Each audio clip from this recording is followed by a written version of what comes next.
landed it on the key when it was in the ignition and broke the head of it off.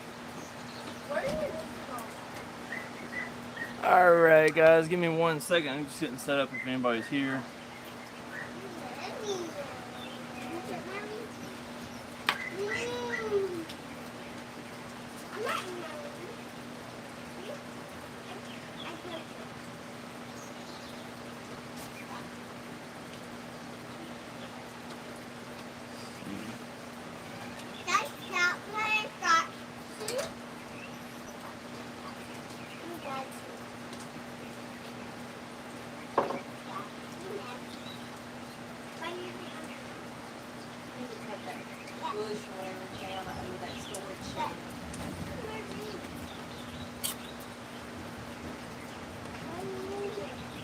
Alright, looks like everything's good to go.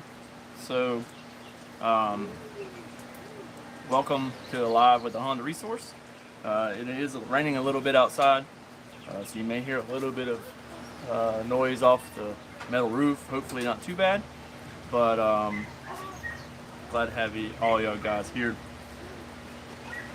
Got me some hot fries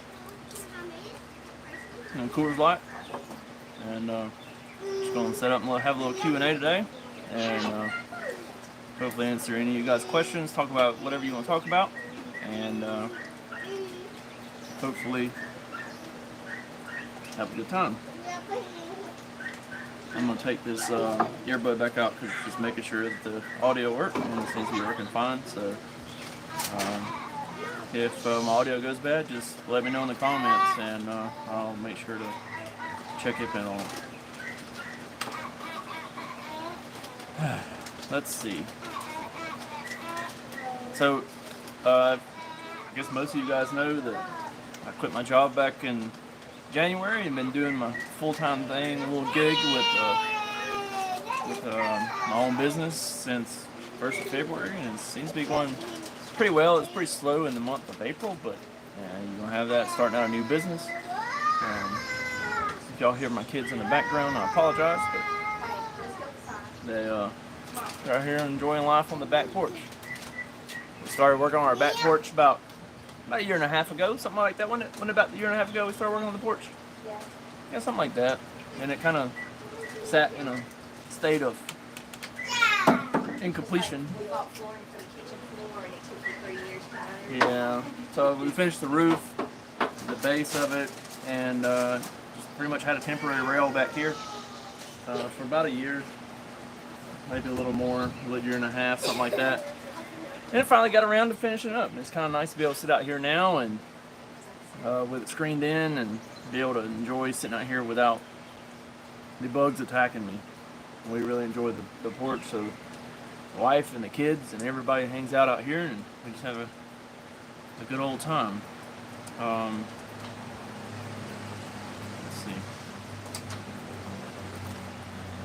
see. Any of you guys got anything you want to talk about today, or be glad to answer any kind of questions or any of that stuff. We recently bought EG Coupe that we're going to be doing an all-wheel drive conversion on, using the old transmission out of the CR beater. It's sitting over there, kind of, you can't really, I don't think you can see it, it's sitting over there by the little shed. So I got everything to do the case swap on it, and everything but time. So I've got the engine, transmission, conversion harness. I've got the engine harness, K-Pro, intake manifold, injectors, literally almost everything. I got a Freelander drive shaft. I've already pinned the rear diff in it and got that installed, and yeah, just waiting on time. Because that's not something that's making me money per se right now, so I'm having to concentrate more on things that are making me money. Had a pretty good month in the month of April as far as cleaning out stuff here at the shop. We had probably about 35 cars here, and I really worked on getting those completed and getting them out of here. And I think I've got about 5 or 6 customer cars left, and the rest of are mine and Cody's, or mine, Cody, and Dustin. So we've really made a lot of progress off of that, and pretty happy with that. So hopefully we'll be getting some more of those completed and moved out of the way. I'd really like it to be just our cars here, not customer cars. And really the only things I really want to do here that are customer cars is something I can get in and out, not here for extended amounts of time. I've been turning down big projects just because I don't have time to do big projects. So it's it's time constraints with everything. I really need a bigger shop with more lifts, because the shop I have, as you can see here in the background, it's 2 bays and it has 1 lift in it, and the other bay is full of junk. So yeah, just room constraints, time constraints, that kind of stuff. So I need a shop with like 5 lifts, have 5 different things going on at once. That would be fantastic. It would even be better if I had like 3 techs, working for me, having somebody else to help get these projects done and get them out of here. We're in the process of getting our used dealer license, and it's just a bunch of hoops and jumps and leaps and bounds to accomplish that goal. So, but we're working towards that. So Joe O here says, how easy can I adjust the valve clearances myself on a 2000 CRV? Joe, those are pretty easy to adjust yourself as long as you have the proper tools. If you'll check out the video on the channel, I have one specifically for adjusting the valve lash. Also list in the description on that the tools and everything you'll need for that job. It's pretty straightforward. I think I explained it pretty well in that video how to do it. So if they're inside, baby. So if you need any more information, I'll see if I can look it up real quick and send it over to you. Let me look real quick.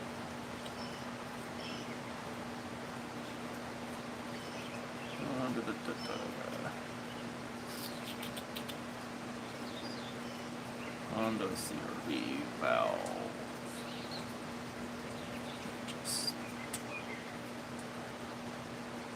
Oh, look at there. I don't know if it's just me because it's my channel, but like when I search, my videos literally the very top one or whatever. So let me see here. Let me click on this and then copy the link and post it over to the comments on this video. So let me see here. I'm gonna apply.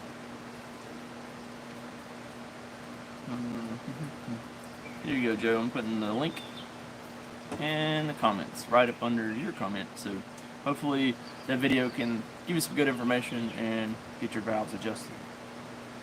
Also, I was going to talk about a couple of the accomplishments of the channel. We've been moving forward and got 16,800 subscribers, so we're nearing the 17,000 mark. I would like to be able to do more things for the channel to help promote it, as far as giveaways or whatever. I don't know. We got to work on something. So if any of you guys have suggestions on how to promote the channel or make the channel grow, let me know. Be glad to look at any and all of those. Also, I am trying to become a 1320 dealer, and I know they make some good stuff for the Honda CRV community, so that's another good reason I'm trying to become a dealer for them. So be looking out for that on the HondaResource.com. Whenever I get those that license or whatever, I'll be sure to post it there.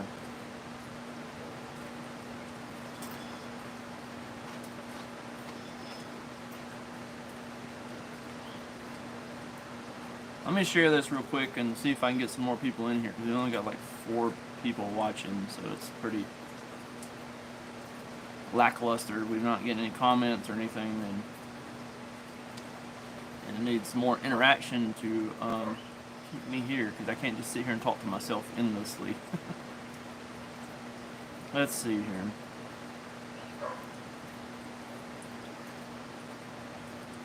And any of you guys who are watching this, if you could share the link, that would be fantastic also. let's see. Edit post.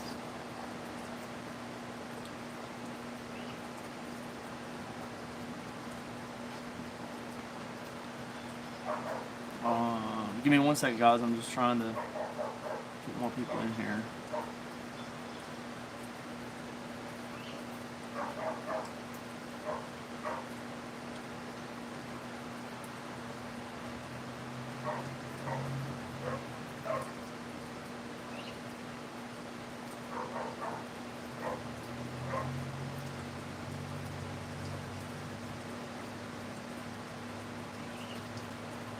Alright, let's see if we can get some more people in here with that. Alright, let's see. Go back over here and see if we got any new comments. No new comments.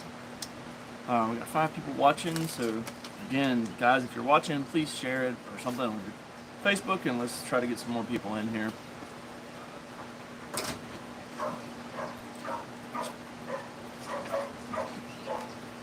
Like the dogs wanting to go out.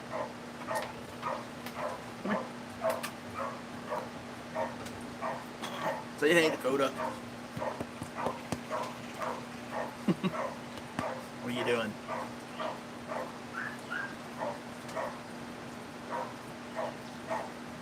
What you got on you? She's gonna try to go for your beard. You can't have no beard. Sorry. Sit.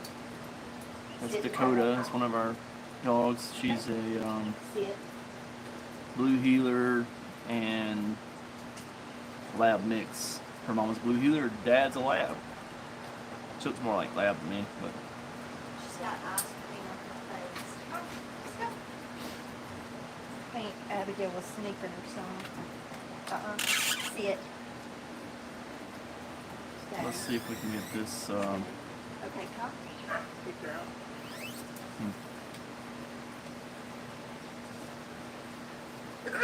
Excuse me. Alright, there we go. That's what I've been trying to do. Alright, guys, so let's talk about a couple of projects I've got going on right now. Currently in the shop, I have an EG hatch getting an all-wheel drive conversion. I have a couple 7th gen Civics here getting head gasket repair and that kind of junk. Typical 7th gen stuff. Still got the 2nd gen CRV here that needs to be finished. Doing the K24A JDM 6-speed turbo swap done. It's just mostly the fuel system is what I'm lacking on that. Got a 8th gen Civic Si here. Needs the engine and transmission put back into it. It's just getting the time to push it back over to the shop and get it in there and install the stuff. Really been dragging my feet on that one. It sucks because it's a customer car and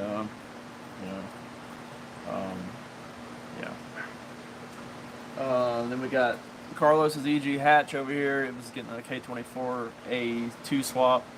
Just need to finish it up too. And then we also have Jordan's EF. It's getting a Euro K20 swap installed in it.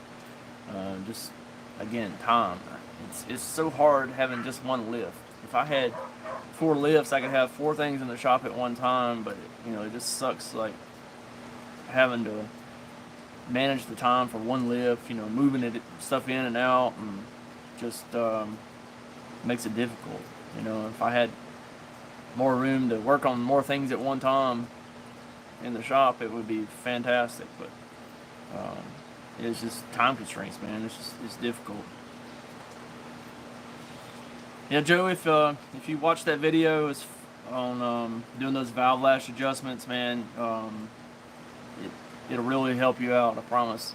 I think I did a pretty thorough job of explaining that process and also which tools to use to be able to complete the job successfully. So if you have any questions, feel free to shoot me a message or whatever. You can message me at the Honda Resource on Instagram or Facebook, whatever. Or you can email me, philip@thehondaresource.com. Alright, so we still only have 5 people in here watching. Need more people, and need the people that are here to please interact. Like I said, it's hard to sit here and just just sitting here and doing nothing, you know. Thank you, Joe. I appreciate it. You know, I make very little money off of YouTube, and you know, considering the amount of time that it actually takes to put towards this stuff, and I'm just trying to help the community more or less. Yeah, it makes it better whenever I have people, you know, that are like, hey man, I appreciate your help, you know, all that kind of stuff. So yeah, thanks.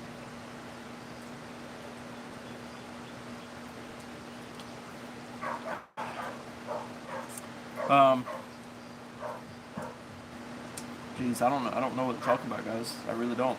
Like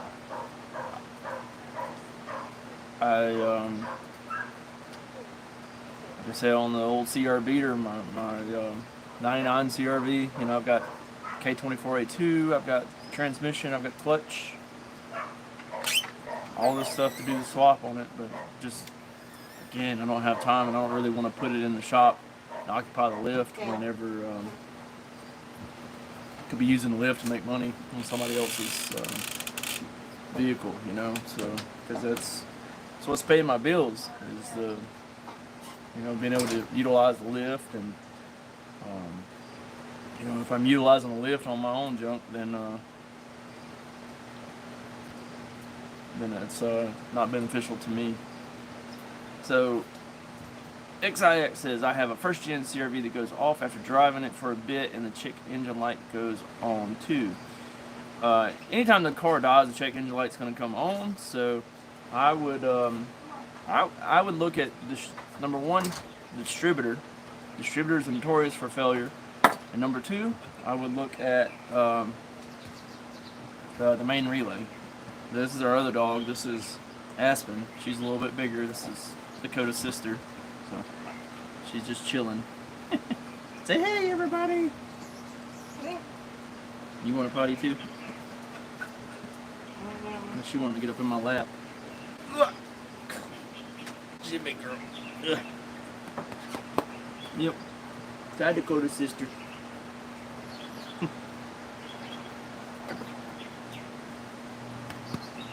Alright, hop down. Come on, big man. Yeah, that's the two things I would look at on that. It's like I said, the distributor and the main relay. The main relay is located behind the passenger, well, it's on the passenger side behind the glove compartment. And that's the only two things that I can really think of that would cause that issue. Does it come back on after it cools off, or how's it acting like? Because both of those could be symptoms of or those symptoms could be for either of those two things. But definitely look at the distributor first. Those are, like I said, those are notorious for failure. The main relays do fail like that, but few and far between in the big spectrum of things.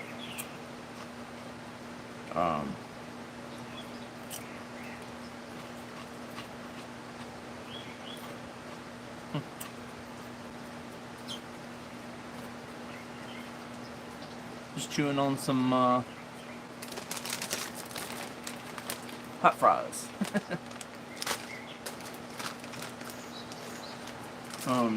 I do have a couple videos that I need to post up. Oxbeam sent me some stuff over for my CRV, and I haven't had time to install that stuff to be able to make a video for it. I'm in the talks with a couple other companies about some parts, and hopefully we can get the some more stuff to do videos on. You know, it's more beneficial to me when I can film little jobs as opposed to like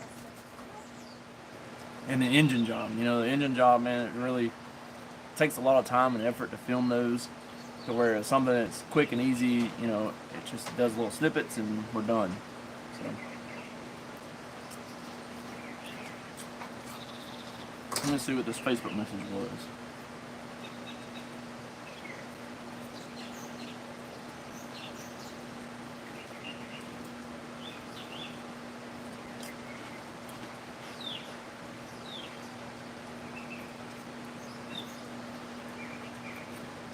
All right, so it says we got a Mark says we got a 2001 CRV that makes a metallic clunk sound when I shift from drive to park.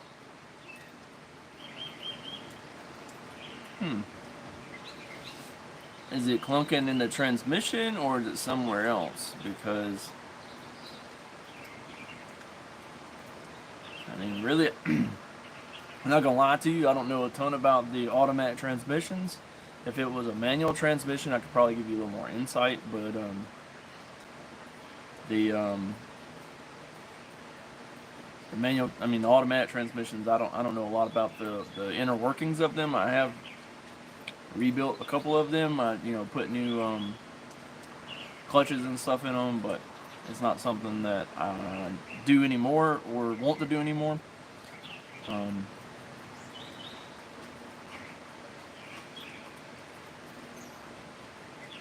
so yeah, is it actually in the transmission or is it like something in the front end? Because if you have a first gen CRV, the front end is notorious for ball joint failure, Logan or sway bar end link failure, that kind of stuff.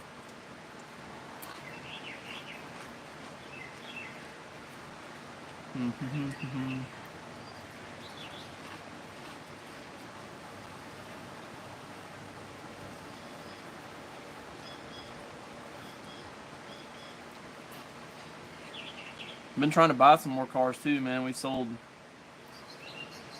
like four first gens and a second gen CRV in the month of April. So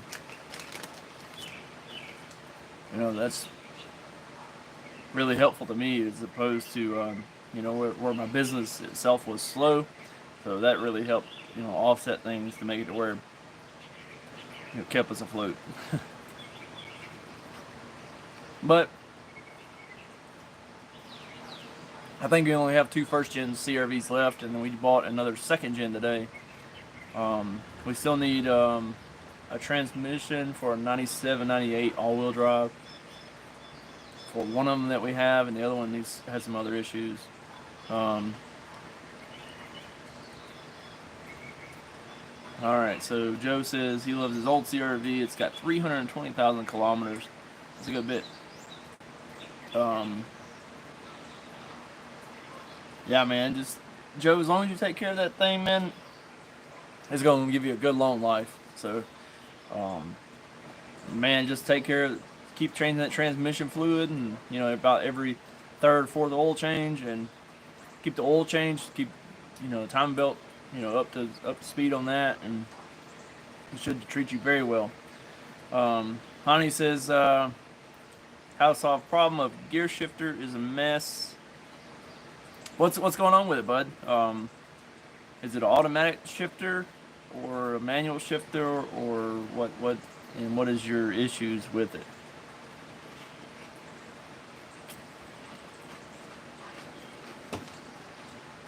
Man, we only have 13 people watching it. I guess it's just because I haven't really been doing a lot of the lives. Back when I was doing lives on Sunday pretty regularly, it got to the point that we would have probably 40 to 50 people in, and it made the interactions a lot better to be able to have more comments and stuff. And I guess if it get back to the point that it was, maybe I can start paying for the service that I was paying for before, where I could have like guests on and that kind of stuff, and be able to have more like interviews, I guess you would say. But I quit paying for that service that I was paying for, that I used to do the lives, because it's costing me like $26 a month, and I wasn't using it at all. So why am I paying for a service that I'm not even utilizing?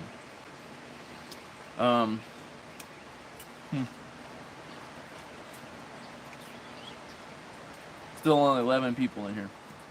It's better than it was at 5, but we'll probably just go to 5:30 today, unless we start getting some interaction. Maybe not that long. It really just depends on how much interaction we start receiving, and I don't want to just sit here and waste a bunch of time. Best new seal. Joe wants to know which new seal is the best after valve adjustment. Joe, which seal are you looking for? Are you talking about the valve cover gasket or what? I'm not sure which seal you're talking about, bud. Um, Honey, here, man, there's really no relationship between the throttle body. I guess that's what you're saying, the TBS, or in the gearbox. There's none here. I can't speak for every country. I don't know how it's set up in every country, but here there's not. What's up, Aaron? Glad to have you here, man.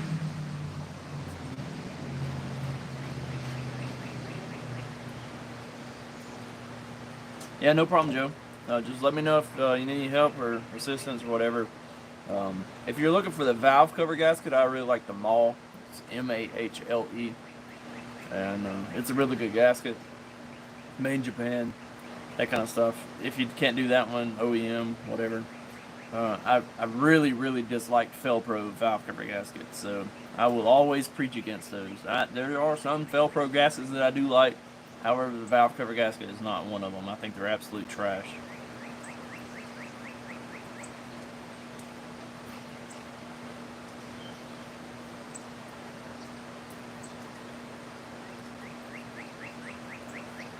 All right, so the CRV's in a different providence. Yeah, man. Oh, hopefully, just take those two things with you, and you should be able to fix it. I mean, seriously, that's about the only two things that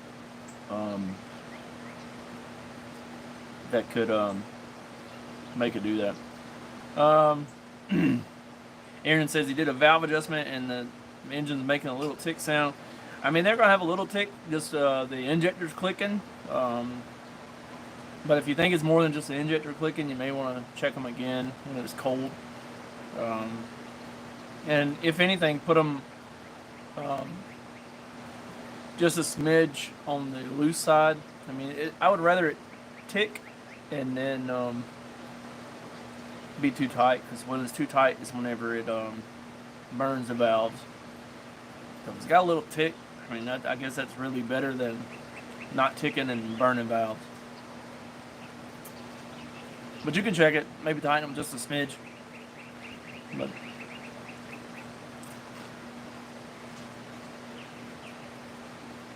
y'all like my shirt? It says, "It ain't gonna suck itself." It's crawfish. But also, yeah.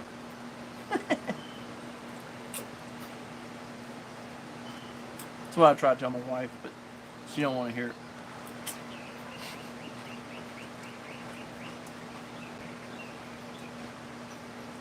And no problem, Aaron. Hopefully that gets you fixed up.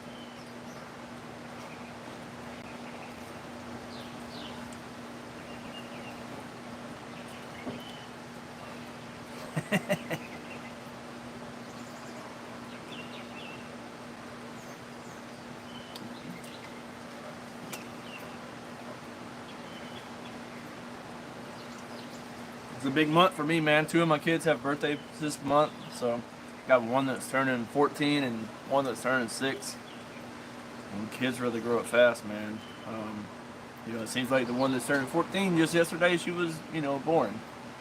And if any of you have kids, you can probably relate to. It's just crazy how fast they grow up. Before you know it, she'll be driving. I'm probably going to wind up putting her in a Honda. I've got a little 7th gen Civic hybrid that I drive, well, I guess you'd call it my daily, but I don't really drive it much anymore because I have the work van. But I keep telling her that I'm going to put her in that whenever she turns 16, and she's like, "I don't want that car. I hate that car. It's ugly." It's like, okay, whatever. So I really think that once we get our dealer license or whatever, I'm probably going to wind up finding her like a 8th gen, not SI, But she says she wants to drive. She wants to learn to drive 5-speed. So who knows? Maybe I will be putting her in a SI. Who knows? But I've let her drive my 7th gen some, like on the back roads and stuff, and she does pretty good. Just to be 13. So You know, I grew up in the country, and I was driving dirt roads by myself at 15 with no one with me.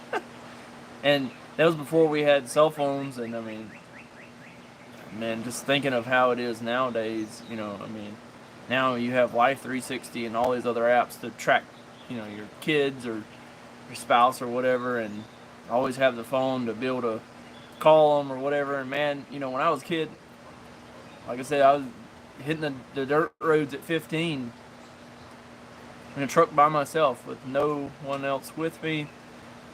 No cell phone, no pager, nothing, and just driving with, you know, no destination per se. And just think of how times have changed, man. You know, I would pretty much feel uncomfortable letting my kids, you know, take off and do the things that I was doing, but yet my parents felt comfortable letting me do it. Or I guess they felt comfortable, I don't know. But it's just wild.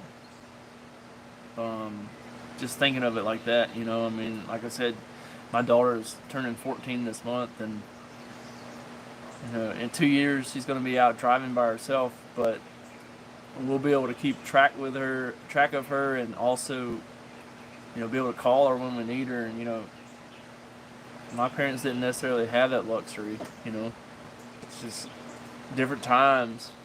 You know, and also, I did get my first cell phone when I was 16, and I had 100 minutes a month with no texting capability, no data, nothing. You know, thinking I only had 100 minutes a month, this is crazy just to think of nowadays.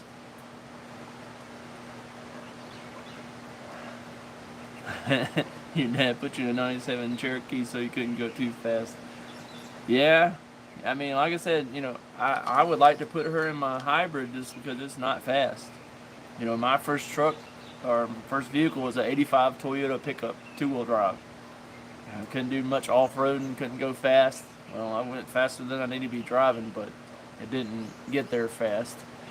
Um, but yeah, I mean, I drove all over the place, and that was before I knew anything about cars, man. I would go like a year between oil changes and drive on like ball tires and all that kind of stuff. You know, my dad wasn't, he was an electrician, so he wasn't any kind of he didn't have any kind of automotive sense about him. So he just like, hey, cool, it's running, here's gas money, you know. And that's just you know, how I grew up. So it's kind of crazy, like, to see where I've come from and where I'm at now.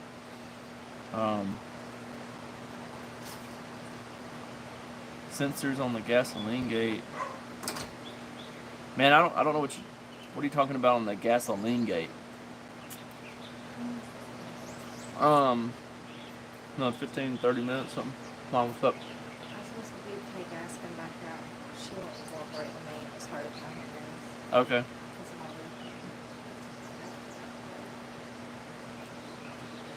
Yeah, Aaron. Also, another piece of advice on those is to get a little butane torch or something like that. And what I do is I heat the nuts, and man, as soon as you heat them, it pops them right off. It doesn't give you any kind of problems after that. I ran into a couple that really were tough, and after hitting them with that little torch for a minute, they come right off. And let it cool back off, and then adjust it. You know, it's yeah. Mark, you say that your 16-year-old daughter doesn't care about driving. I don't get it, but yeah, it's funny because like I have a younger brother. He's like almost 2 years younger than me, and I don't think he even got his driver's license until he was 18 or something. He just had no care in the world. But yet here I was, 15, out driving by myself. So, yeah.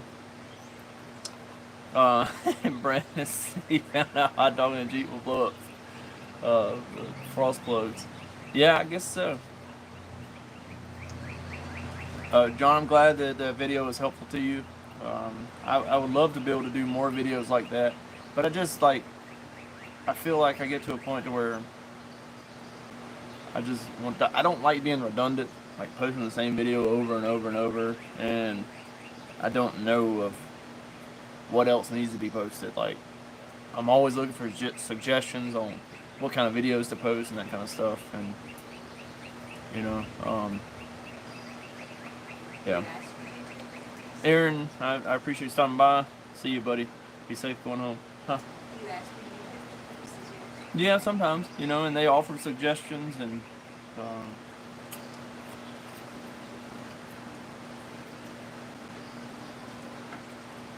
I was showing them my shirt, told them you didn't think it was funny.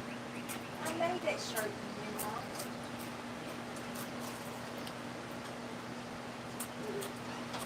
you know. It ain't funny. She's fine. She ain't over here. Phone showing me over right here.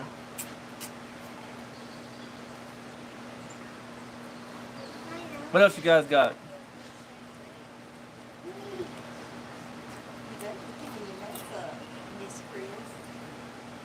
Been trying to. You see this Accord back here? It's a customer's car. It's been here for about a year and a half, maybe 2 years. I'm trying to get it finished up and get it out of here. He's wanted to paint it, so he wanted me to put different body panels on it and stuff. You can see it's like the Accord itself is green, but it's got a red hood, and he wanted me to change out all these body panels on it and stuff. And I was waiting to find a parts car. Finally found one, so I've been swapping stuff out, trying to get that one out here.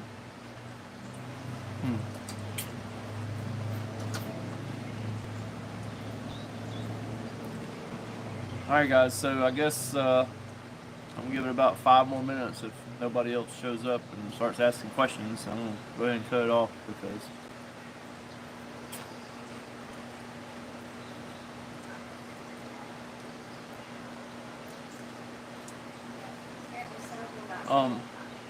Brandon, yeah, I agree there is more information about Integras than in RCRVs, but that's simply because there's more people out doing Integra stuff. You know, there's not a lot of people out doing CRVs, and I think that's really where I found my niche.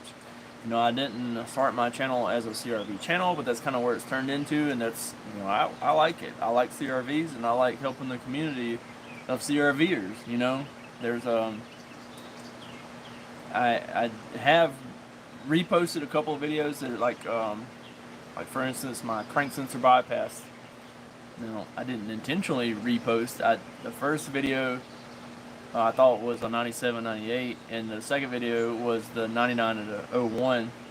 So OBD2A versus OBD2B, and I didn't. As I was filming the second time, I didn't realize that I had already done the 99 to 01 previously, so it was redundant, but it still gets views and people still watch it, and maybe I have a slightly different take on it at a different time in history. You know, I mean, the first video I did was probably 2 years ago or something, and then the one, you know, I just posted probably 3 months ago. So maybe I have a different take on how to do it over that time period or something, and you know, it really, maybe my outlook on it or my method of accomplishing the same goal is a little bit different. So, you know, it's kind of funny, like one of my first CRV videos that I really that got me started with the CRVs was doing the rear diff swap. And it was filmed using Snapchat, like way back when I used to use Snapchat. You know, I don't even have it now at all. But it's you know, I took Snapchat stories, made them into a video, and then posted it on YouTube, and it's terrible quality. Like, the video's vertical, and the audio's not that good, but you know, people watch it.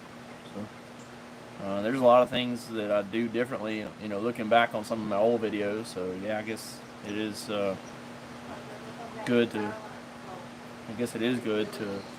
revisit some stuff sometimes.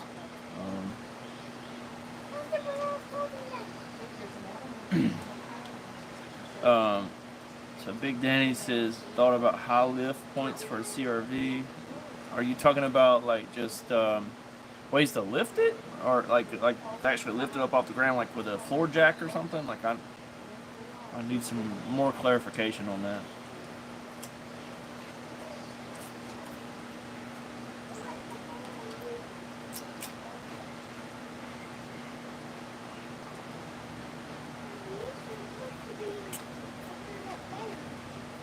I do know that once you start lifting them and stuff, it does become more of a hassle to jack them up. And that's just speaking from experience on my CRV. But having a lift in the shop does help.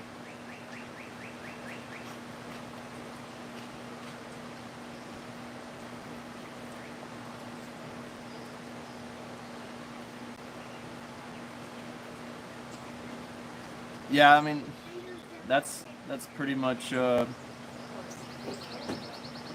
I have to do, Big Danny. It sucks because like there's really no good point to lift it. I mean, you could get under the rear diff and lift it some there, but it's just not a good spot to get on it to lift it. You know, in the rear, in the front, you can get it up under the core support a little bit. There's a little tab that sticks down. You could get it there, but yeah, I'm kind of in the same boat with you as far as having to use a jack with wood blocks or something like that. It'd really be nice to have a jack that had some kind of stand on top of it or something like that that could maybe get on the pinch weld. It would work really well, I think.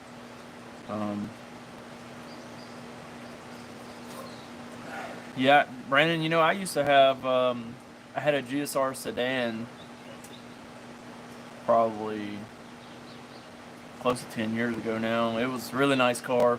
You know, I went through, I put a paint job on it, changed the interior, wheels, suspension, exhaust, rebuilt the motor. It was turbo for a little while, and then it was supercharger for a little while, and then went back NA, and I wound up trading it.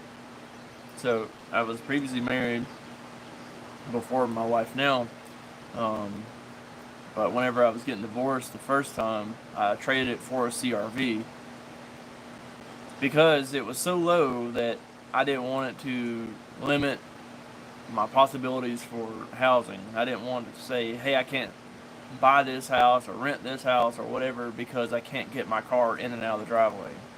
So I traded it. Looking back, you know, maybe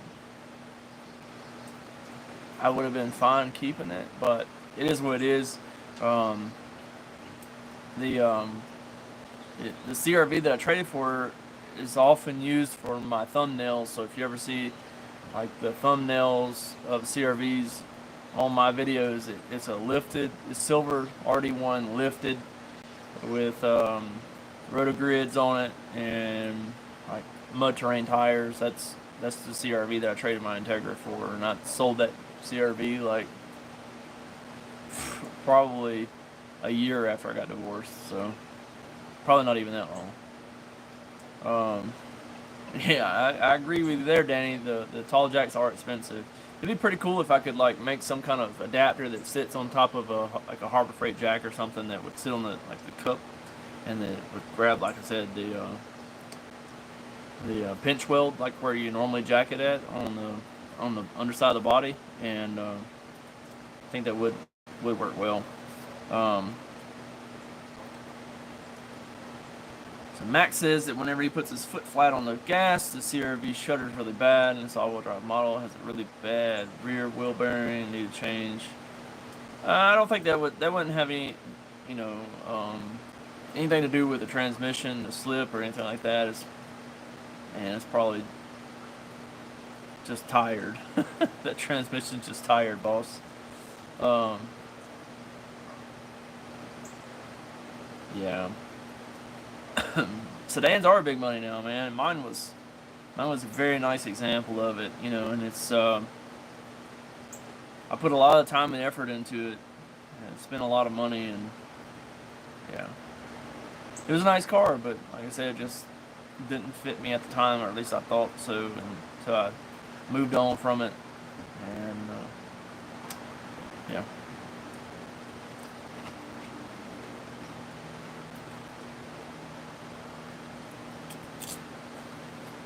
Yeah, I don't know, Danny. Maybe that's something I could look at. I definitely think it'd be something that, you know, I could put on my website and sell. So,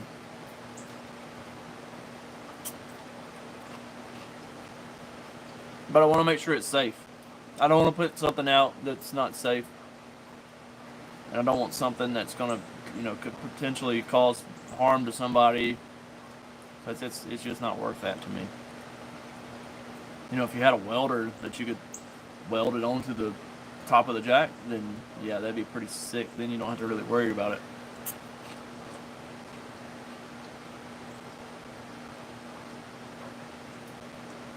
Last thing I want in somebody is to get hurt,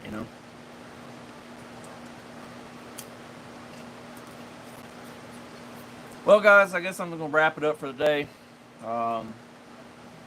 Maybe next Sunday I can try to do another one of these, but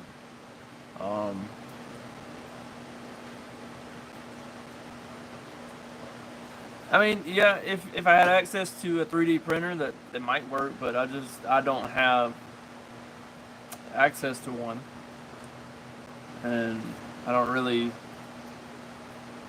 What's up, dude? But I don't have access to a 3D printer, and I don't really feel a need to buy one just to try to make something like that. I don't really have any knowledge about working any of the software for those or anything, so. I do know a guy, but he's in Mississippi, where I'm in Alabama. He could probably come up with something, but I don't know. What's up, Scott? How you doing, bud?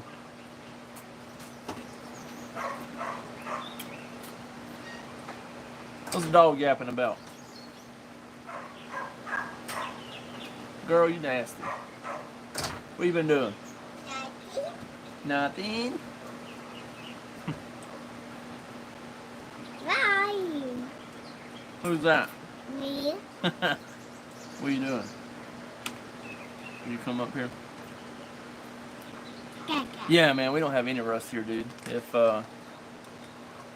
people, I made a post the other day on one of the 7th Gen Civic pages. I was trying to get some ideas for a video over there, and they were talking about rust in the floorboards and all that stuff. I'm like, man, I don't have that here. I can't really attest to that, but yeah, we don't hardly ever have rust here. And if you have rust, then it came from up north or somewhere like that. But yeah, we don't. I think if I was up north, that hey, can you keep it down, please? I think if I was up north, I probably wouldn't work on cars, just simply because I hate rust. I've had a few come through here that are rusty, and they just suck. You always have to worry about bolts breaking and stripping, and it's just not worth it. What are you doing? She's up here looking at herself. What are you doing? What's this? She thinks it's the funniest thing ever. So you're in Iowa. See, the good thing about up north compared to here is you have more manual transmission. Down here, man, a manual first gen is so hard to find. Where up there, I mean, at least from what I've seen, it looks like they're definitely more available, and it's just. I would love to find a bunch of. Hey, can you be quiet, please? I would love to be able to find more 5-speed CRVs and that kind of stuff, even if it was just for parts. But yeah, down here we have mostly just automatic and no rust. Well, this is my youngest. She's 3. She's filthy. She's got like stuff all over her. And... You want one? No. She just had ice cream. Yeah, don't go hard for me. Yeah, I mean, Brandon's the same way here, dude. Like if it's a first gen CRV and no rust, man, they go for blood, man. No. It's good money in the manual CRVs down here. But what are you doing? You gonna hop down? Hey, will you go put this in the garbage, please? Tell them bye. Wave at them. Say bye. Give blow kisses. You blow him a kiss?